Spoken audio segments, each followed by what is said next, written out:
What's up, guys? Welcome back to the channel, and in this video we are going to be reviewing this interaction on the Dogon tribe between Billy Carson and Wes Huff. You talk about eyewitness accounts to convince you that Christianity is real.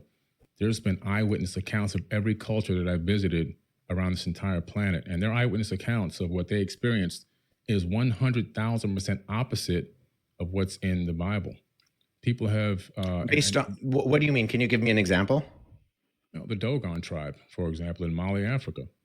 They experienced a culture that they claim came to this planet from Sirius B.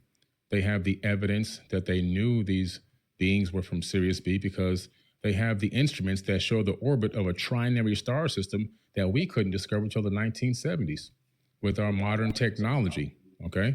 They understood not only the orbital pattern of Sirius A, B, and C, but even that B was a failed star, which you can't see it from Earth with the naked eye. They knew that it was a white dwarf. They even knew that they said that if you took a tablespoon of it, the entire tribe or 1,000 men couldn't lift the tablespoon. They understood mass and gravity as well. They were told the shape, the sizes, and the colors of all the planets in our solar system, which they recorded. And there's only one wisdom keeper, and that person can never be touched by a person. If they get touched by another person, they'd actually be killed. And then they eventually have a mentee that they break down that verbally handed down knowledge to.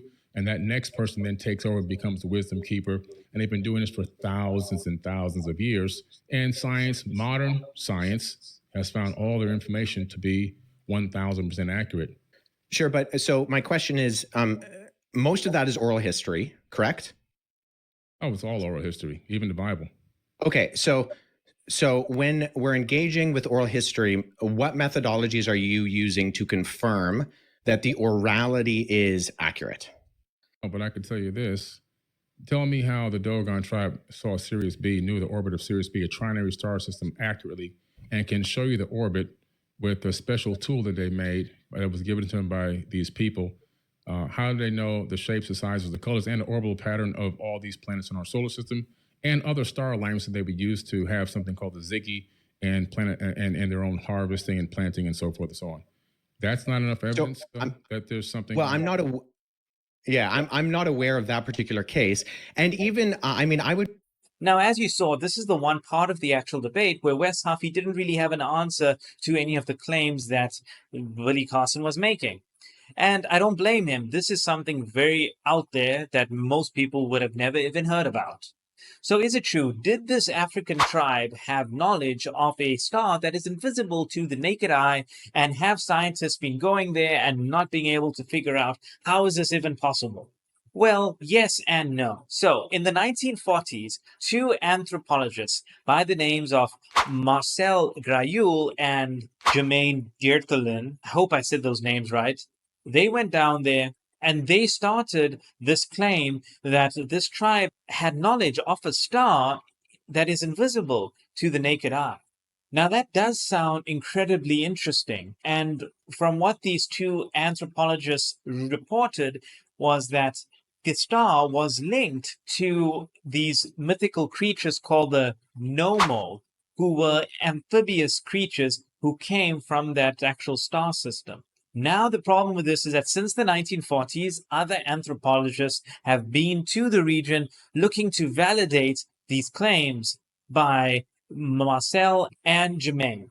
And these anthropologists, like Walter van Beek, Paul Lane, were not able to find the same kind of evidence. Thus, they concluded that the previous two anthropologists that were there were somewhat very biased, or they were asking the people's leading questions, and thus have contaminated the site in some way. So at one point, Wes Huff asked him, are these oral traditions or oral maybe stories? To which Billy Carson replied, it's all oral stories, even what's in the Bible. Fair enough. However, manuscripts are so important, and I will explain why you cannot compare, as Mr. Billy Carson did, you can't compare those kinds of particular stories to what is in the New Testament. Here's why. Oral tradition in isolation is somewhat useless. And that's my own point of view. And the reason for that is purely because If you tell me you have an oral tradition that is 1,000 years old, you can't prove it, because you can't bring back somebody 1,000 years ago from the dead and make him speak out what he knows and then compare it to what you know. That's impossible. However, if you have manuscript evidence from that time period, you can compare that manuscript to the manuscript you hold in your hands today. And that's what the Bible has. For the New Testament alone, there's roughly around 5,900 Greek manuscripts and tens of thousands of other manuscripts in other languages. And also granted that the vast majority of those actual manuscripts were not coming from the first, let's say, 200 years of Christianity. However, it's better than nothing. And if I'm honest, I think it's actually way better than anything in the classical period, anything from the time period that the New Testament was actually written. And with all that being said, I hope you enjoyed this video. If you like it, feel free to leave me a like and subscribe to the channel. All the best and take care.